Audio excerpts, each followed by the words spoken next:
Contrary to the word on the grapevine, the national government does not meddle or get in the way of LGUs seeking to strike separate deals with vaccine makers for their constituents' needs. An assertion vaccine czar and NTF chief for COVID-19 made clear, along with his pronouncements on the latest numbers on the vaccine rollout program, as we hear more from PTV Sweeden Velado-Ramirez.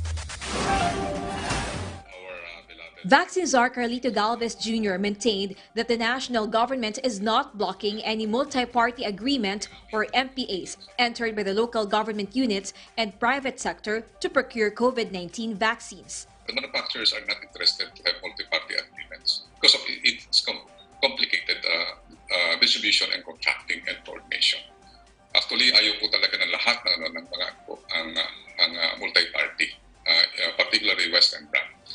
The vaccine manufacturers of Moderna, AstraZeneca, Sinopharm, and Johnson & Johnson are currently not open to multi-party agreement. During the House Committee on Economic Affairs inquiry on COVID-19 vaccines procurement of the LGUs and private sector, as well as issues on MPAs, Galvez said that global vaccine shortage supply plays a big factor in arrival delays of purchased AstraZeneca vaccines. Meanwhile, the data presented by Galvez showed that more than 52.7 million COVID-19 vaccine doses were received by the government. Of this number, 37 million doses have been administered. Almost 16 million individuals are fully vaccinated against the COVID-19. If you look at the rankings that we have, out of 204 countries globally, we are the 21st, meaning we are the upper 10%.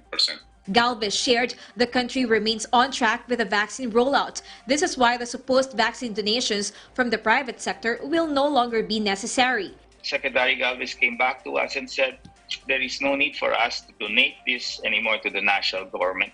We can now redirect these donations to the LGUs of our preference.